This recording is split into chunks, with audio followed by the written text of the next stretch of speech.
The waitress mocked a young black boy's worn-out clothes at an upscale diner. But when a distinguished woman stood up and revealed who she was, the entire restaurant fell silent. Michael's hands shook as he buttoned up his only dress shirt. The white cotton fabric had turned slightly yellow from age, but he'd spent an hour ironing it until every wrinkle disappeared. His reflection in the cracked bathroom mirror showed an 11-year-old boy with determined eyes, dark skin, and a thin frame that made the hand-me-down shirt hang loose on his shoulders. "You almost ready, baby?" His grandmother's voice carried from their tiny kitchen. "Yes, Grandma," Michael called back, tucking the shirt into his cleanest pair of jeans. His eyes kept darting to the small envelope on the sink counter. Inside was exactly $42.50, money he'd earned over the past 3 months. The sound of his grandmother's shuffling footsteps approached. Rose appeared in the doorway, her gray hair tied back in a neat bun, wearing her faded denim work dress. Her eyes softened when she saw him. "Look at you, all dressed up," she said, reaching out to adjust his collar. "My handsome boy." Michael's chest swelled with pride as he pulled the report card from his back pocket. "All A's, just like the last 3 quarters. "I did it again, Grandma." Rose's weathered hands trembled as she took the paper. "Oh, Lord!" Her eyes welled up.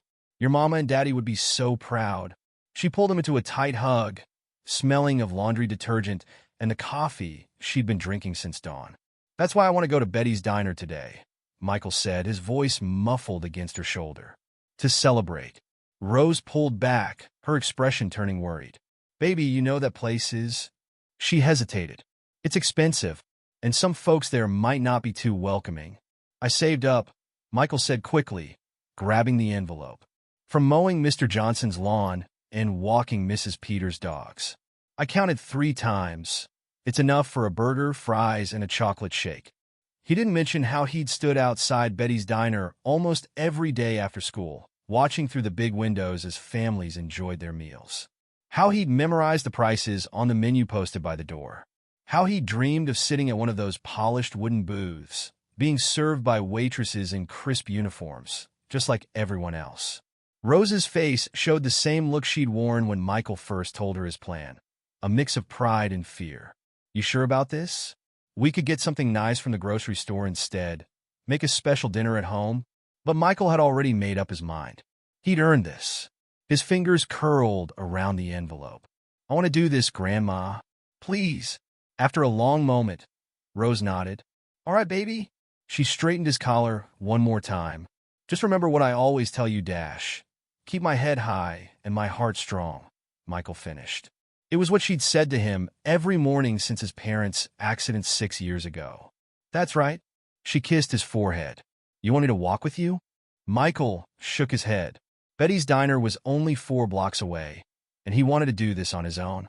"I'll be okay." The morning sun was bright as Michael stepped outside their small house. The neighborhood was quiet, most people already at work or school. It was Saturday, and he had permission to miss his usual morning jobs. His feet carried him down the cracked sidewalk, past houses with peeling paint and overgrown yards. With each step closer to downtown, the buildings got nicer, the streets cleaner. His heart beat faster as Betty's diner came into view, a red brick building with large windows and a neon sign that glowed even in daylight. Through the glass, he could see customers in nice clothes sitting at tables with white tablecloths. Michael stopped at the corner, rehearsing what he would say. "Table for 1, please." "Yes, ma'am." "No, thank you, just water with my meal." "Thank you, ma'am." His hand touched the envelope in his pocket, making sure it was still there. A group of white customers walked out, laughing and talking. They barely glanced at Michael as they passed. He took a deep breath, remembering his grandmother's words. "Head high, heart strong." The bell above the door chimed as Michael pushed it open. Cool air conditioning hit his face, along with the smell of coffee and fried food. Conversations quieted. Heads turned. A waitress behind the counter stopped mid-pour, coffee nearly overflowing a customer's cup. Michael's throat felt dry as he stood in the entrance. The floor was checkerboard tile, recently mopped. Every table had fresh flowers in small vases. Music played softly from hidden speakers, some old song his grandmother liked to hum. "Can I help you?" The hostess's voice was sharp, her her smile tight. Michael cleared his throat. "Table for one, please." His voice came out smaller than he'd practiced. The hostess hesitated, her eyes scanning the dining room. Several customers were openly staring now. Michael heard whispers, saw heads shaking. "Follow me." The hostess grabbed a menu and led him to a small table in the corner, far from the windows. As Michael sat down, he noticed how his chair scraped loudly against the floor in the sudden quiet. "Sarah will be your server," the hostess said, dropping the menu in front of him before quickly walking away. Michael opened the menu with trembling hands, though he already knew what he wanted. He'd been planning this moment for months. The prices still made his stomach clench. One meal here cost more than what his grandmother spent on groceries for several days. A shadow fell across his table. Michael looked up to see a waitress in her 50s, her gray-streaked hair pulled back severely, her name tag reading Sarah. Her face was set in hard lines as she looked down at him. "What are you doing here, boy?" Michael's fingers gripped the edge of the menu tighter. I'd like to order, please." Sarah's lips twisted into a sneer. "This isn't the kind of place for you. There are plenty of other restaurants down on Jefferson Street that would be more appropriate." He crept up Michael's neck. He knew Jefferson Street. It was where the rundown diners were, the ones with broken signs and sticky floors. His eyes darted around the room. Other customers were watching now, some with open disgust, others quickly looking away when he met their eyes. "I have money," Michael said, his hand moving to the envelope in his pocket. "I saved up." "Listen, boy dash," Sarah's voice rose, making several heads turn. "We have standards here. Regular customers who expect a certain atmosphere." Michael's mind flashed back to 6 years ago. He'd been 5, sitting in the back seat of his parents' car. His mom was singing along to the radio. His dad was laughing about something. Then there were bright lights, screeching tires, the world spinning. He woke up in the hospital to find his grandmother crying. That was the last time he'd heard his parents' voices. The memory made him straighten his shoulders. His parents had always told him to be proud of who he was. "I just want to order lunch, ma'am." A man at the next table cleared his throat loudly. "Is there a problem here, Sarah?" Sarah turned to him with a sympathetic smile. "No problem, Mr. Brooks. I'm handling it." "Well, handle it faster," a woman near the window called out. "Some of us are trying to enjoy our meals without any disruptions." Michael's hands were sweating now, but he kept his voice steady. "I'd like a cheeseburger, please, with fries and a chocolate shake." Sarah's face reddened. "Now you listen here, Dash. Is everything all right?" A new voice cut in. The manager had appeared, a tall man in a white shirt and tie. His name tag read Richard. "This boy just walked in and sat down," Sarah said, gesturing at Michael like he was something unpleasant she'd found on the bottom of her shoe. "Our regular customers are uncomfortable." Richard looked at Michael, then at the increasingly agitated dining room. "Son, I think it would be best if you left." "But I have money," Michael said again, pulling out the envelope. Some of the bills were wrinkled despite how carefully he'd tried to keep them neat. "I saved it myself." "That's not the issue," Richard said, lowering his voice. "We have the right to refuse service to anyone. If you don't leave voluntarily, I'll have to call the police." The word police made Michael's stomach clench. His grandmother had warned him about this possibility, had told him stories about other black folks who'd faced much worse just for trying to eat at the wrong restaurants. "I didn't do anything wrong," Michael whispered, but his voice shook. "Being here is wrong," Sarah snapped. "This isn't your place. You don't belong here." More customers were openly staring now. An elderly couple near the door gathered their things and left, shooting disapproving looks at the manager. A group of teenagers at the counter had their phones out, recording. "Last warning," Richard said. "Leave now, or I'm calling the police." Michael thought about his grandmother at home, probably worrying already. What would she say if the police brought him back? What would happen to her job if her employers found out about this? His eyes burned with unshed tears. The envelope in his hands suddenly felt heavy, the money inside worthless.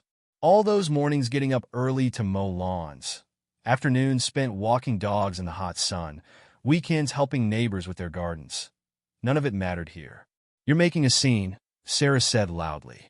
"This is exactly why your kind isn't welcome here." The words hit Michael like physical blows. He remembered his father's voice. Never let them see you cry, son. That's what they want. But the tears were coming anyway, blurring his vision. A few customers murmured in agreement with Sarah. Others looked uncomfortable, but said nothing. The teenagers were still recording, whispering and giggling amongst themselves.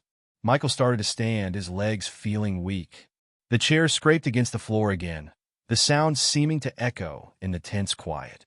His shirt, so carefully ironed this morning, was damp with sweat. "That's right," Sarah said, satisfaction clear in her voice. "Go on back where you belong."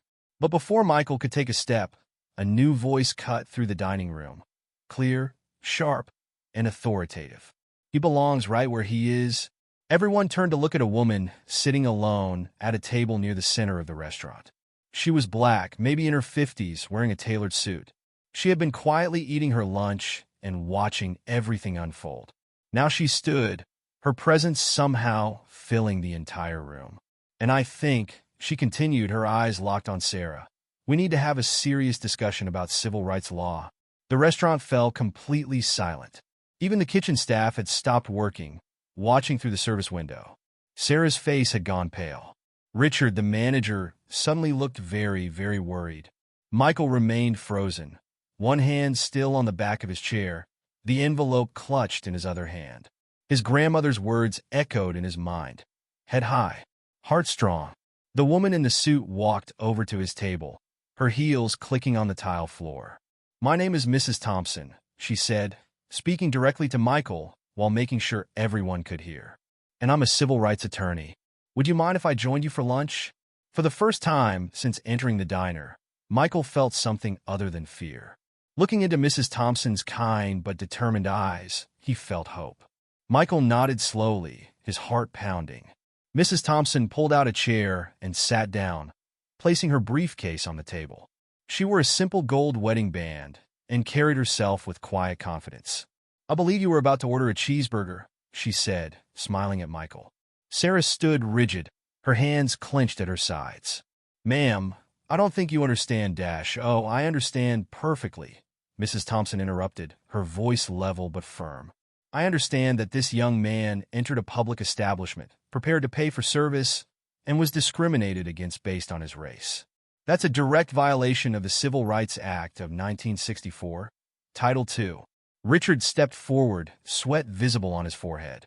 "Mrs. Thompson, perhaps we could discuss this in my office, No, I think we'll discuss it right here." She turned to the other customers. "Everyone in this room is now a witness to racial discrimination. Would anyone like to deny what they just saw and heard?" The silence was deafening. Several customers suddenly became very interested in their plates. The teenagers who had been recording earlier slid their phones away, their smirks gone. "I have money," Michael said again, his voice stronger now. He placed the envelope on the table. "I earned it myself." Mrs. Thompson's eyes softened as she looked at the carefully saved bills. "Of course you did, and you have every right to spend it here." She turned back to Sarah and Richard. "Just like every other customer, our regular customers, Sarah began. "Your regular customers will learn to adapt," Mrs. Thompson cut in, "or they can find themselves on the wrong end of a civil rights lawsuit." "Richard, is that what you want for Betty's Diner?" National headlines about racial discrimination in 2025. Richard's face paled. "No, ma'am." "Then I suggest you start by taking our orders." Mrs. Thompson picked up her menu. "I'll have the club sandwich, and Michael would like a cheeseburger with fries and a chocolate shake. Isn't that right, Michael?" Michael nodded, a small smile tugging at his lips. "Yes, ma'am." Sarah didn't move. "Richard, you can't seriously take their orders, Sarah," Richard said quickly. And the meals are on the house today." "We'll pay," Mrs. Thompson said firmly. "Full price. We're customers, not charity cases." A murmur ran through the dining room. Sarah's hand shook as she finally took out her order pad. She wrote down their orders without making eye contact, then practically ran to the kitchen. "Thank you," Michael whispered to Mrs. Thompson. "Don't thank me yet," she replied, opening her briefcase. "We're just getting started." She pulled out a business card and handed it to Michael. "I'd like to speak with your guardian. Is it your grandmother I saw you with at church last Sunday?" Michael's eyes widened. "You go to First Baptist?" Mrs. Thompson nodded. "Every week." I've seen you there with your grandmother. Rose Williams, isn't it? She used to clean for the Petersons before they moved. She still works as a housekeeper, Michael said, for different families now. And Mrs. Thompson's expression was thoughtful. And you help out around the neighborhood? I've seen you mowing lawns. Yes, ma'am. That's how I saved up the money. Mr. Johnson pays me $15 to mow his lawn, and Mrs. Peters gives me $10 to walk her dogs. And you're in school? Michael sat up straighter. Yes, ma'am. I got all A's again this quarter. That's why. He swallowed. That's why I wanted to come here. To celebrate. Mrs. Thompson's eyes flashed with something. Anger, maybe, or determination. Well, then we'll make sure it's a proper celebration. Sarah returned with their drinks, practically dropping Michael's water glass on the table. Mrs. Thompson's iced tea was placed with slightly more care. The food will be ready soon, Sarah muttered. Excellent, Mrs. Thompson said. While we wait, perhaps you'd like to explain your establishment's policy on customer service. I'm particularly interested in your criteria for determining who is and isn't welcome here. Sarah's face flushed. I don't have to dash. Actually, you do, Mrs. Thompson interrupted. As an employee of a public accommodation, you're bound by federal civil rights law. Your personal prejudices don't override that. More customers were watching now, but the atmosphere had shifted. The earlier hostility had been replaced by uncomfortable silence. A few people were gathering their things to leave. My grandmother told me this might happen, Michael said quietly. She said some places still don't want us. Your grandmother is a wise woman, Mrs. Thompson replied. But she's also strong, and I can see she raised you to be strong too. Sometimes we have to stand our ground, even when it's hard, especially when it's hard. The food arrived, carried by a young busboy who gave Michael a subtle thumbs up. The burger was perfectly cooked, the fries golden brown. It looked exactly like Michael had imagined during all those times he'd watched through the window. Go ahead, Mrs. Thompson encouraged. You earned this. Michael picked up the burger with trembling hands. The first bite was everything he'd dreamed it would be. He couldn't stop the smile that spread across his face. Good? Mrs. Thompson asked, starting on her own sandwich. Yes, ma'am. Really good? They ate in companionable silence for a few minutes. Other customers gradually returned to their own meals, though the usual chatter remained subdued. Sarah stayed behind the counter, whispering urgently with Richard. Michael, Mrs. Thompson said after a while, what do you want to be when you grow up? The question caught him off guard. I want to be a doctor. But my grandmother says medical school is expensive. There are scholarships, Mrs. Thompson said, and loans, and people willing to help bright young students who work hard. She took a sip of her tea. Keep those grades up. Keep that determination. Don't let anyone tell you where you don't belong. When they finished eating, Mrs. Thompson insisted on paying both bills. She left an oversized tip, writing on the receipt, for better service next time. As they stood to leave, she addressed the dining room one last time. I'll be watching this establishment closely. I expect every customer to receive equal treatment from now on. And I'll be back with my family, my friends, and if necessary, my legal team. Michael walked out of Betty's diner with his head high, Mrs. Thompson's business card in his pocket. The sun was still bright outside, but the world felt different somehow. Changed. Ready to go home and tell your grandmother about our lunch? Mrs. Thompson asked. Michael nodded, then hesitated. Will things really change? Mrs. Thompson looked back at the diner, where Sarah and Richard were watching through the window. They already have Michael. They already have. The kitchen door swung open as Sarah stormed through, her face red with anger. Richard, you can't let them do this to us. The regulars are already leaving. Mrs. Thompson turned back from the exit, one eyebrow raised. Is there something else you'd like to discuss, Sarah? This is a private business, Sarah snapped.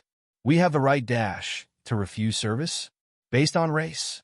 Mrs. Thompson's voice carried across the now silent diner. Please finish that sentence. I'd love to add it to my case file. Michael stood close to Mrs. Thompson, his hands still trembling slightly. Other customers watched the confrontation, forks frozen halfway to mouths, coffee cups suspended in midair. Richard stepped between Sarah and Mrs. Thompson. Sarah, that's enough. Go take care of your other tables. No. Sarah planted her feet. I've worked here for 23 years. My daddy worked here before me. We've always had certain standards. Standards? Mrs. Thompson opened her briefcase again, pulling out a small notebook. Please elaborate on these standards. Be specific. The young busboy who had served their food earlier appeared at the kitchen door, watching with wide eyes. A few other staff members gathered behind him. You know exactly what I mean, Sarah said. This neighborhood is changing, Mrs. Thompson finished. Just like this restaurant needs to change. She wrote something in her notebook. Would you like to know how many successful discrimination lawsuits I've won in the past 5 years? Richard grabbed Sarah's arm. Sarah, please. She yanked away from him. You're going to let them ruin everything? Our reputation? Our business? Your reputation for what? Michael's voice was quiet but clear. Everyone turned to look at him. For being mean to kids who just want lunch? A woman at a nearby table put down her fork. The boy has a point, Sarah. I've been coming here for 15 years, and I've never been proud of how you treat certain customers. Mrs. Davis Sarah started. My own grandchildren are biracial, Mrs. Davis continued. Would you treat them the same way you just treated this young man? Sarah's mouth opened and closed, no words coming out. Mrs. Thompson placed a hand on Michael's shoulder. You see, Sarah, change doesn't just come from lawsuits and legal action. It comes from people standing up and saying, enough. The busboy stepped forward. I've wanted to say something for months. His voice shook, but he kept speaking. The way you treat some customers, it's not right. I've seen kids my age leave crying. Marcus, get back to work, Richard ordered, but his voice lacked conviction. No, let him speak, Mrs. Thompson said. In fact, Marcus, would you be willing to provide a formal statement about what you've witnessed while working here? Marcus nodded eagerly. Yes, ma'am. I've been keeping notes on my phone. Sarah's face went pale. You can't. Actually, he can, Mrs. Thompson said. Witness testimony from employees is particularly valuable in discrimination cases. She turned to the other staff members hovering by the kitchen. Would anyone else like to share their experiences? A dishwasher raised his hand, then a cook, then another waitress. Richard wiped sweat from his forehead. Mrs. Thompson, please. Maybe we can work something out. Oh, we definitely will. She pulled out more business cards, handing them to the employees. My office will be in touch to take your statements. In the meantime, she turned back to Sarah. Would you like to apologize to Michael? The diner was so quiet you could hear the ice settling in water glasses. Sarah looked around, seeing no allies among the faces watching her. Her shoulders slumped. She swallowed hard. I'm sorry. For what specifically? Mrs. Thompson pressed.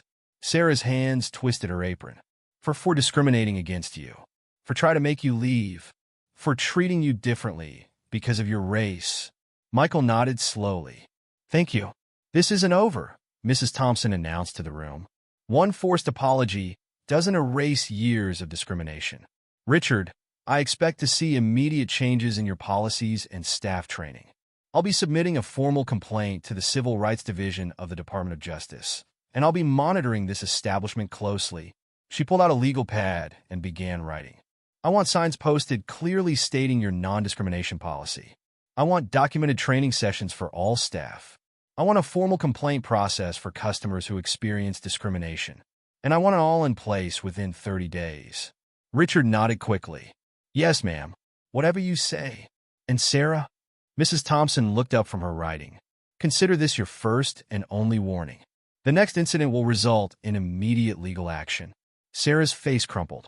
This job is all I have. Then I suggest you learn to do it properly. Mrs. Thompson's voice softened slightly. Change is hard, Sarah, but necessary. You can either adapt or find another line of work. The lunch rush was over, but a few customers lingered, watching the scene unfold. Mrs. Davis stood up. I'll help monitor, she said. My church group meets here every Wednesday. We'll make sure everyone is treated fairly. Other customers nodded in agreement. The atmosphere in the diner had shifted completely from when Michael first walked in. See? Mrs. Thompson said quietly to Michael. Sometimes it just takes one person standing up to start a change. Michael looked around the diner, at Sarah's defeated posture, at Richard's nervous fidgeting, at the hopeful faces of Marcus and the other staff members. Then he looked at his empty plate. remembering how good that burger had tasted. "Will I be able to come back?" he asked. "Every day if you want," Mrs. Thompson assured him. "And if anyone gives you trouble, you call me immediately." She handed him another business card. "In fact, why don't you join me for lunch next week? We can discuss those medical school plans of yours." For the first time since entering the diner, Michael smiled fully. "I'd like that." The bell above the door chimed as new customers entered, a black family with 2 young children. They hesitated in the doorway, clearly aware of the tension in the room. "Welcome to Betty's Diner," Marcus said quickly, grabbing menus. "Please follow me." Sarah watched them pass, then slowly untied her apron. "I need a break." "Take all the time you need," Richard said. "But when you come back, things will be different."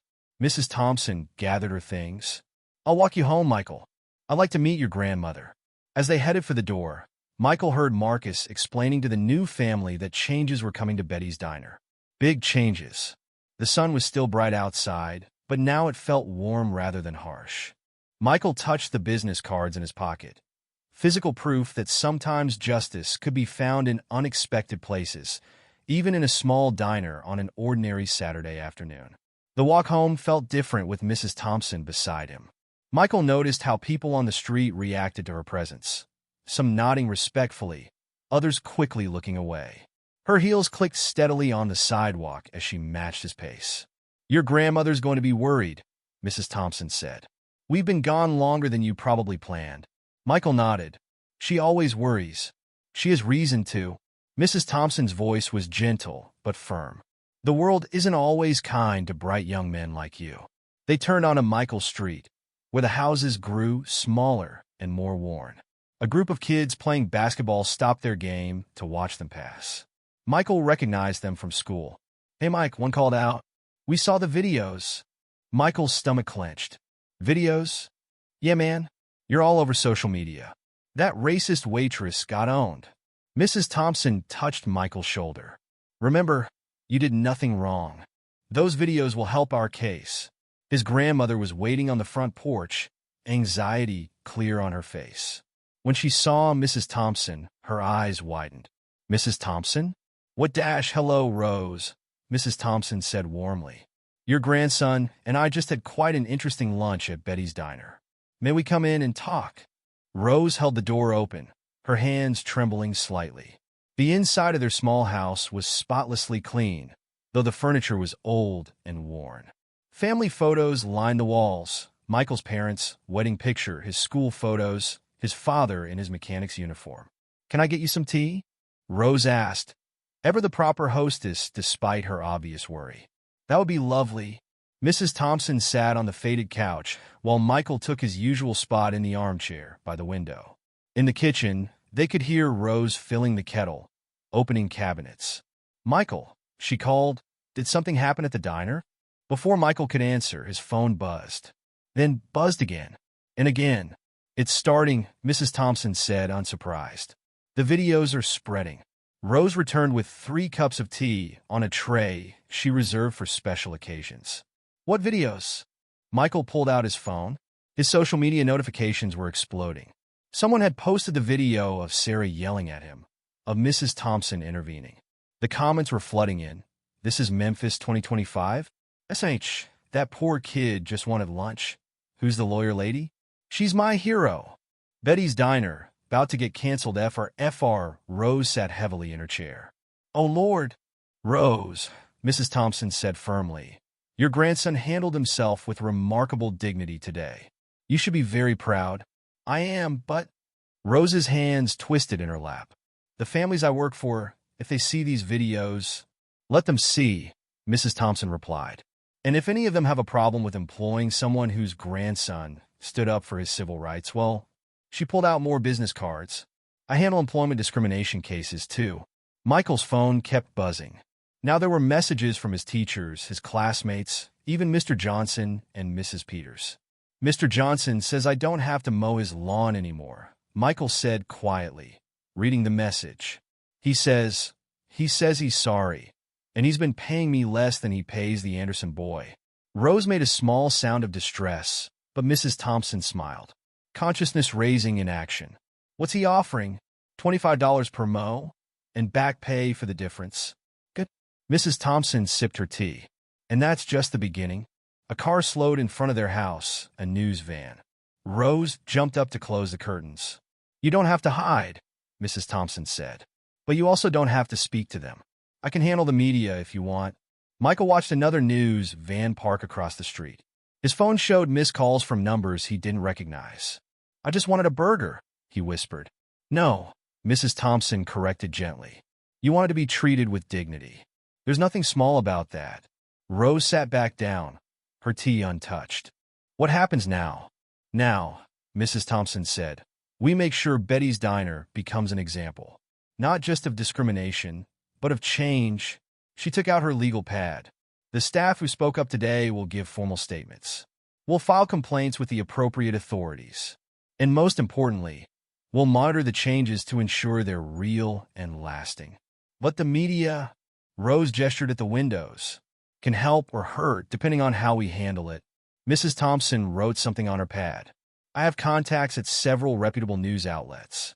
We can control the narrative. Make sure your grandson's story is told properly. Michael's phone buzzed with a new message from Marcus, the busboy. Sarah quit. He read aloud. Just called Richard and said she's not coming back. Good riddance, Rose muttered, then quickly covered her mouth. Mrs. Thompson smiled. It's all right to feel satisfied when justice is served, Rose. Even if it's small justice. A knock at the door made them all jump. Through the window, they could see more news vans arriving. I'll handle this, Mrs. Thompson said, standing. But first, she looked at Michael. Would you like to tell your story? Not just about today, but about working for those lawns, saving that money, dreaming of being a doctor? It could help other young people facing similar situations. Michael thought about the videos already spreading, the comments pouring in. People were going to talk about him anyway. Maybe it was better if they heard the whole story. Yes, he said. But can you help me? That's why I'm here. Mrs. Thompson smiled. Rose, why don't you call your church friends? I have a feeling you're going to need support over the next few days. Rose nodded, already reaching for her phone. Pastor Williams has been wanting to address discrimination in local businesses. This might be the push he needed. Another knock at the door, more insistent this time. Remember, Mrs. Thompson said to Michael, you're not just that boy from the diner video now. You're a young man standing up for what's right. How does that feel? Michael straightened in his chair, thinking of his father's words about being proud, his mother's lessons about standing tall, his grandmother's daily reminder about keeping his head high and his heart strong. It feels... He smiled slowly. It feels like maybe I did more than just get lunch today. You did, Mrs. Thompson assured him. You started something. Now, let's make sure it continues. She walked to the door, her heels clicking on the worn hardwood floor. Behind her, Michael and his grandmother sat closer together on the couch, ready to face whatever came next. The afternoon sun slanted through the curtains, highlighting the family photos on the wall, generations of strength watching over them as they prepared to tell their story to the world. The next morning, Betty's Diner looked different. News vans lined the street. Reporters clutching microphones stood on the sidewalk, and a small crowd had gathered by the entrance. Some held handmade signs, "End discrimination now," and "Justice for Michael." Inside, Richard paced behind the counter, phone pressed to his ear. Yes, sir. No, sir. I understand the company's reputation is at stake. The Sunday morning regulars were notably absent. Instead, the booths were filled with journalists scribbling in notebooks and activists discussing strategy. Marcus moved between tables, serving coffee with a nervous smile. The bell above the door chimed. Everyone turned to see Mrs. Thompson enter, followed by Michael and Rose. This time, Michael wore a crisp new shirt, a gift from his church congregation after last night's emergency meeting. Good morning, Richard, Mrs. Thompson said pleasantly. I believe we have some matters to discuss. Richard quickly ended his phone call. Mrs. Thompson, please. The corporate office is threatening to shut us down. People are canceling catering orders. Our reputation dash. Your reputation? A new voice cut in. Pastor Williams stood from his booth, his large frame commanding attention. Brother, your reputation was built on decades of discrimination. Maybe it needs destroying before something better can be built. Other church members nodded in agreement. They had come early, filling several tables, providing a protective presence for Michael's return. "We can fix this," Richard said desperately. "Look, I've already drafted new policies." He held up a stack of papers. Non-discrimination guidelines, sensitivity training requirements, complaint procedures dash. Written by whom? Mrs. Thompson asked, taking the papers. She scanned them quickly. Corporate lawyers trying to minimize liability. "At least I'm trying." Richard's voice cracked. "Sarah quit. Half my staff is talking to reporters. The owner's threatening to fire me. What else can I do?" Mrs. Thompson placed the papers on the counter. "You can start by listening." She gestured to Michael, who stepped forward. The diner fell silent. "I just wanted to celebrate getting good grades," Michael said, his voice steady despite his nervousness. "My parents used to take me to diners like this when I was little before they died. I saved up my own money. I ironed my shirt. I practiced what to say." He took a deep breath. "I did everything right. But it didn't matter because of how I looked." An older white man at the counter put down his coffee cup. "Son, I've been coming here for 30 years. Never thought about how folks different from me might feel. Never wanted to think about it." "That's the problem," Rose said quietly. "Not seeing is a choice." Richard leaned heavily against the counter. "What do you want me to do?" "Real change," Mrs. Thompson answered. "Not just papers from corporate. Starting with how you hire." She nodded toward Marcus. "Why aren't there any black servers here? Only kitchen staff and busboys?" Richard looked around his diner, really seeing it for the first time. "I never thought." "That's also a choice," Pastor Williams said. "But choices can change." The door chimed again. A group of teenagers entered, the ones who had recorded the original videos. They looked uncertain until they saw Michael.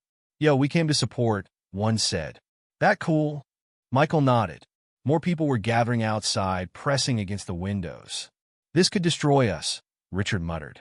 "Or transform you," Mrs. Thompson corrected. She pulled out her own papers.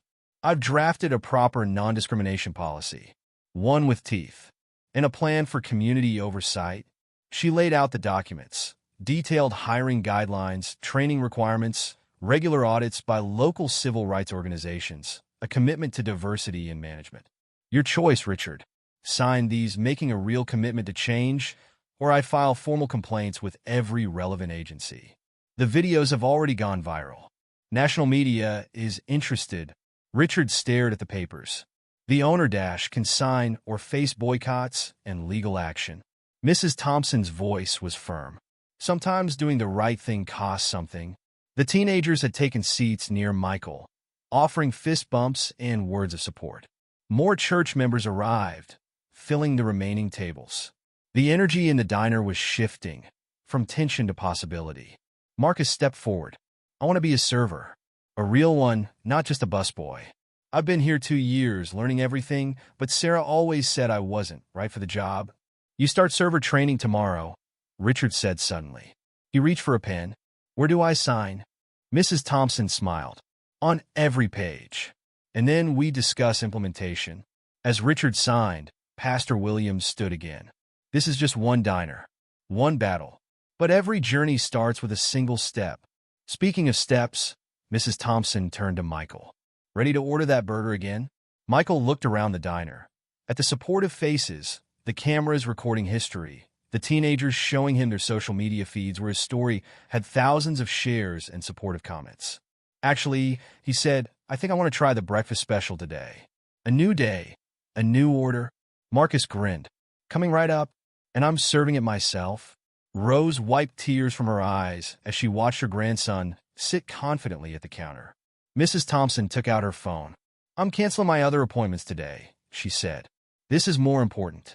Real change happens in moments like this, when people choose to do better. Outside, the crowd had grown. Some held signs, others just watched. Cars slowed as they passed, drivers reading the hastily made banner someone had hung. "Betty's Diner, under new management. All welcome here." Richard finished signing the last page. His hand shook slightly as he put down the pen. "What now?" he asked. "Now." Mrs. Thompson smiled. "Now we get to work. Real work. The kind that changes things." She turned to the gathered crowd. Church members, teenagers, activists, reporters, curious onlookers. "Who's hungry?" Betty's Diner is serving breakfast. To everyone, the door chimed again and again as people entered. Marcus rushed to help other staff members distribute menus. The kitchen crew worked with renewed energy. Michael's breakfast arrived: eggs, bacon, toast, all arranged perfectly on the plate. But more than food was being served. Hope was on the menu, justice was being dished out, and change was the special of the day. Head high, Rose whispered to her grandson. Heart strong, Michael finished picking up his fork. Through the windows, the morning sun illuminated the scene. A small diner in Memphis where one boy's courage had sparked a transformation. It wasn't the end of the story, but it was a turning point. Sometimes that's all it takes to change everything. Monday morning arrived with a different kind of nervous energy. Michael stood in front of his classroom, aware of all eyes on him. His English teacher, Mrs. Martinez, had asked him to speak about what happened at Betty's Diner. Just tell us what happened, she encouraged. In your own words. Michael gripped the edges of the podium. His classmates watched intently, some he'd known since kindergarten, others who had never spoken to him before. I wanted to celebrate getting good grades, he began. His voice grew stronger as he continued. I saved up money from doing yard work. I thought I could go anywhere if I worked hard enough and paid my way. I was wrong, but then I learned something important. Sometimes being wrong about one thing helps you be right about something bigger. In the back of the classroom, a phone buzzed. Then another, and another. The corporate office just released a statement. A girl called out, reading from her screen. Betty's Diner is launching a complete overhaul of their policies. They're creating a scholarship program for minority students interested in restaurant management. Mrs. Martinez cleared her throat. Let's let Michael finish. No, that's important, Michael said, because it's not just about me anymore. It's about making sure nobody else has to feel what I felt. A boy raised his hand. My dad says you're causing trouble. That some places should be allowed to serve who they want. The classroom tensed, but Michael remembered Mrs. Thompson's words about teaching moments. Would your dad want to be turned away from a restaurant? Michael asked. Would he want you to be turned away? The boy shifted uncomfortably. No, but then why should anyone be turned away? The food tastes the same no matter who's eating it. Laughter broke the tension. Even the boy cracked a smile. The news says you're working with that civil rights lawyer, another student said. Are you going to be rich from the lawsuit? Michael shook his head. Mrs. Thompson says it's not about money. It's about making things right. The diner's going to change, and that's worth more than money. The classroom door opened. Principal Stevens stepped in, followed by a camera crew from the local news station. Sorry to interrupt, he said, but they're doing a follow-up story. Michael, would you be willing to say a few words? Before Michael could answer, his classmates moved to surround him protectively. He already said his words, one girl announced. Right here. To us. That's more important than TV. Principal Stevens looked surprised, but pleased. Well then, perhaps we could talk about the school's new anti-discrimination initiative instead? The reporter nodded, but her eyes stayed on the scene in the classroom. Students of different races standing together, supporting their classmate. At lunch, Michael found his usual table more crowded than usual. Students who had never sat with him before asked questions about Mrs. Thompson, about his dreams of medical school, about his parents. My mom's a nurse, one girl said. She says they need more black doctors. Too many patients don't have doctors who understand them. My uncle owns a restaurant, another student added. He wants to know if Mrs. Thompson can review his policies. He says he wants to be part of the solution. Michael's phone buzzed. A message from Marcus at the diner. First day of server training. Richard's actually pretty cool when he tries. Change is happening, man. The cafeteria was buzzing with energy. Teachers stopped by his table, offering support and, more importantly, listening to ideas from the students about making the school more inclusive. After school, Michael walked his usual route home. He passed Betty's Diner, where workers were installing a new sign, under new management. All are welcome. Richard stood outside supervising. When he saw Michael, he waved. Hey, Michael, got a minute? Michael approached cautiously. Richard looked different, less stressed somehow. Corporate approved all the changes, Richard said. Mrs. Thompson's oversight committee starts next week. Man, he hesitated. I owe you an apology. A real one. Not just because I had to. Okay, Michael said. I'm listening. I was scared, Richard admitted. Scared of change, scared of losing business, scared of doing something different than we'd always done. But being scared isn't an excuse for being wrong. A group of teenagers walked by, some of the ones who had recorded the original incident. They nodded respectfully to Michael. We're starting free meals for kids who make honor roll, Richard continued. Would you help us spread the word? Maybe be our student ambassador. Michael thought about all the times he'd walked past the diner, wishing he could go inside. How many other kids had done the same? I'll think about it, he said. But first, you need to hire more people who look like me. Not just in the kitchen. Richard nodded. Already on it. Marcus starts full-service shifts next week. And we're recruiting at the community college's hospitality program. Mrs. Thompson's car pulled up to the curb. She rolled down her window. Ready for our meeting? She called to Michael. They had been discussing his future, looking into scholarship programs and mentorship opportunities. Just a minute, Michael replied. He turned back to Richard. The diner opens at 6, right? Yes. Maybe I'll come by for breakfast before school tomorrow. If that's okay. Richard smiled. More than okay. It's your right. As Michael walked to Mrs. Thompson's car, he heard Richard on the phone, excitedly telling someone about the new honor roll program. Change was happening, one conversation at a time. Good day? Mrs. Thompson asked as he buckled his seatbelt. Michael looked back at the diner, remembering Saturday's fear and humiliation. The memory was still there, but it felt different now, like a stone that had been transformed into a foundation. Yeah, he said. A really good day. They drove toward Mrs. Thompson's office, where a stack of college brochures waited on her desk. The afternoon sun caught the new sign at Betty's Diner, making the words, "All are welcome," shine like a promise. 2 weeks had passed since that Saturday at Betty's Diner. Michael sat in Mrs. Thompson's office, surrounded by college brochures and scholarship applications. The local news played quietly on a small TV in the corner. And in continuing coverage of the Betty's Diner story, the anchor announced, corporate officials today announced a nationwide review of their policies following viral videos of discrimination at their Memphis location. Mrs. Thompson muted the TV. How does it feel to start a movement? Michael looked up from a Johns Hopkins pre-med program brochure. I didn't start anything. I just wanted lunch. Sometimes the biggest changes start with the smallest moments. She pulled out a thick folder. Look at these.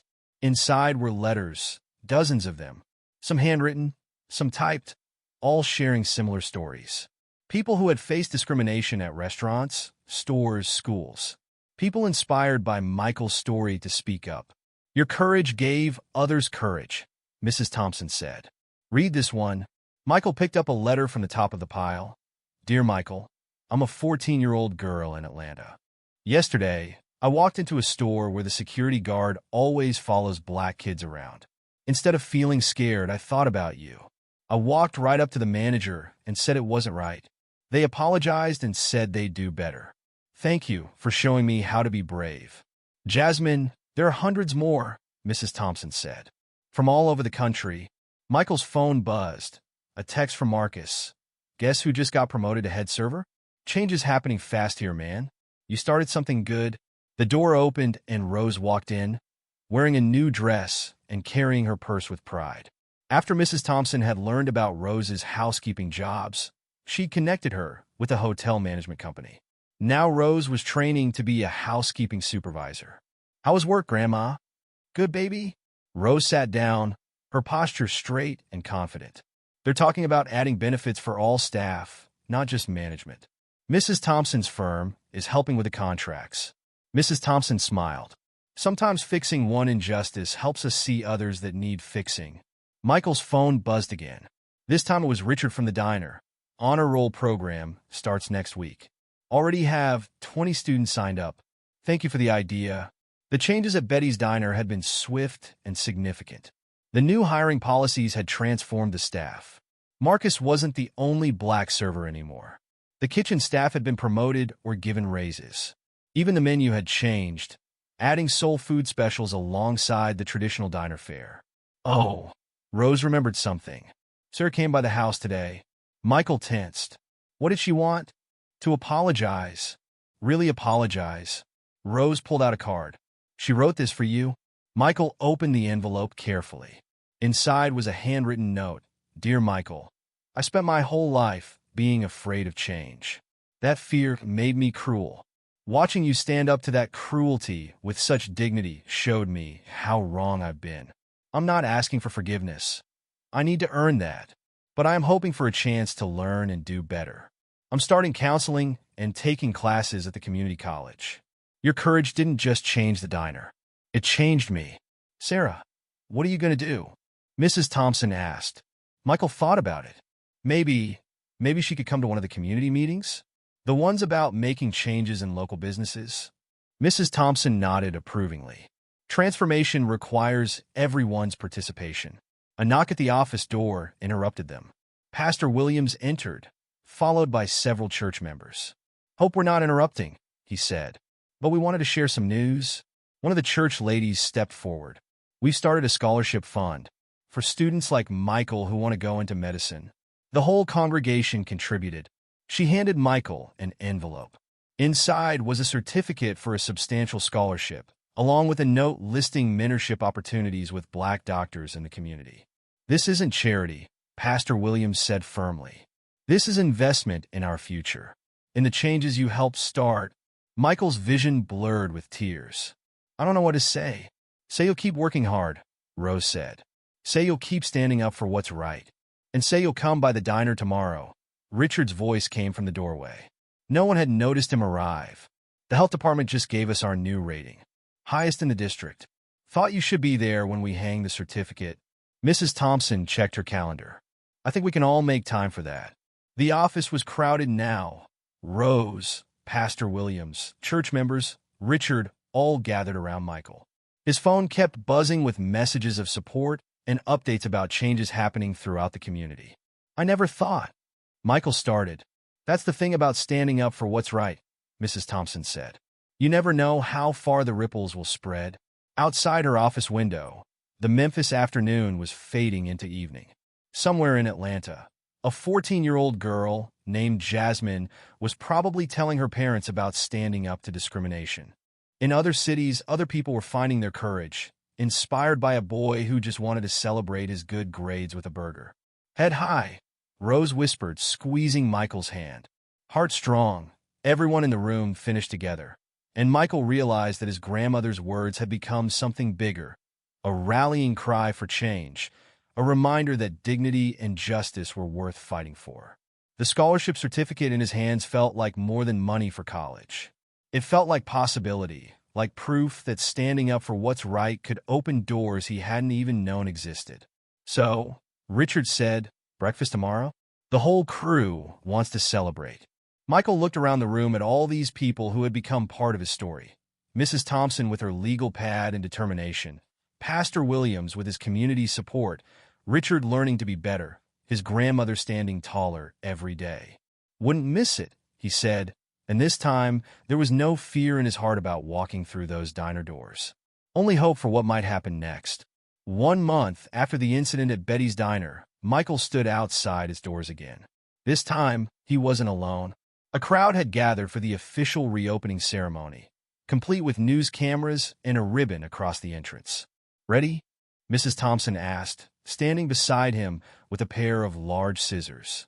Michael nodded, gripping his side of the scissors. The morning sun caught the new sign above them, Betty's Diner, where everyone belongs. Below it hung another sign, proud sponsor of the Memphis Youth Achievement Program. Ladies and gentlemen, Richard announced into a microphone, 30 days ago, this diner was a symbol of old prejudices. Today, we're reopening as something new, thanks to one young man's courage and a community's determination to change. The crowd applauded.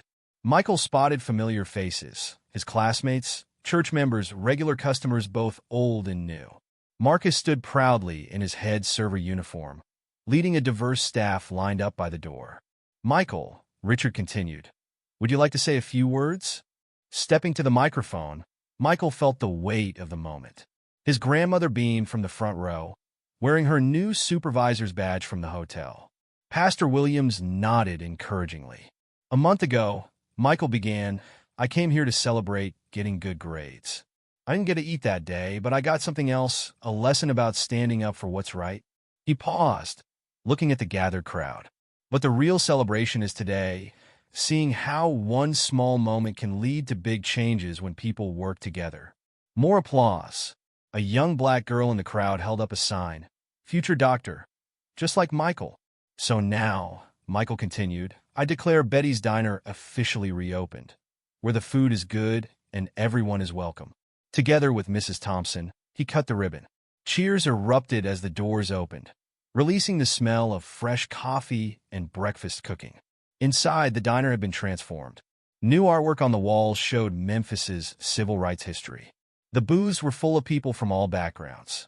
Behind the counter, Marcus directed his team with confident professionalism.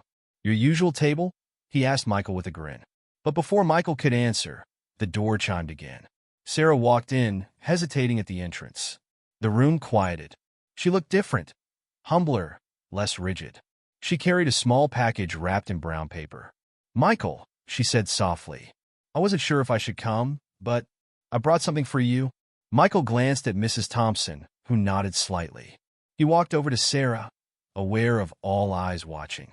It's not much, Sarah said, holding out the package. Just something I should have done a long time ago. Michael unwrapped the paper carefully. Inside was an old photo album. He opened it to find pictures of Betty's Diner from decades ago, including several of black customers being turned away at the door. My daddy took these, Sarah explained, her voice shaking. He was proud of keeping people out. I grew up thinking that was normal, right even? But looking at these now, she wiped her eyes. I'm so sorry, Michael. Not just for what I did to you, but for every person in these photos. For every person I ever made feel unwelcome. The diner was silent. Michael looked through the photos, faces from the past staring back with the same hurt he'd felt that day a month ago. Thank you, he said finally, for bringing these. They should be displayed, so we remember. Already planned for it, Richard called out. He pointed to a new wall section titled Learning from Our Past, Building Our Future. Sarah nodded tearfully. I'm taking classes now, learning things I should have learned long ago. And I'd like to volunteer with your youth program, if you'll have me. We're having a committee meeting next week, Mrs. Thompson said. Why don't you start there? The tension broke.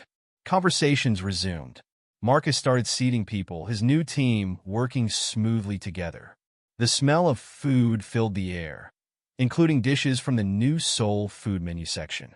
Michael's original corner table had been transformed into a small memorial, with a plaque reading, Change starts here, in memory of all those who were turned away, and in celebration of those who helped open the door. Order up, called a voice from the kitchen. A plate appeared in the service window, a cheeseburger with fries and a chocolate shake. On the house, Richard said, for the young man who changed everything. But Michael shook his head, pulling out his wallet. No, I'll pay, just like everyone else. Understanding crossed Richard's face. Of course, Marcus. Table for four? Mrs. Thompson and Rose. You'll join us? They sat together, Michael, his grandmother, Mrs. Thompson, and Richard. Sarah hovered nearby until Michael gestured for her to pull up a chair. Around them, the diner buzzed with life and conversation. To think, Rose said, all this started because you wanted to celebrate good grades. Speaking of grades, Mrs. Thompson pulled out an envelope. The Medical School Scholarship Committee was very impressed with your application. They want to start mentoring you now, even though you're still in middle school. Michael's burger tasted better than he'd imagined during all those days of watching through the window. But it wasn't just the food. It was everything the meal represented. His phone buzzed. Another message from Jasmine in Atlanta. My local diner just hired its first black server. Change is spreading. Thank you. Through the windows, Michael could see more people arriving. Families of all backgrounds coming together for breakfast. The morning sun lit up the new sign, making its message clear to everyone passing by. Head high, his grandmother said softly. Heart strong, Michael replied. And in that moment, sitting in the diner that had once turned him away, surrounded by people who had learned to be better, Michael understood something important. Sometimes the best celebrations aren't about what you achieve, but about what you help others achieve along the way. The door chimed again. Another family entered. Marcus greeted them with a smile. Welcome to Betty's, he said. where everyone belongs. And they did. They all did.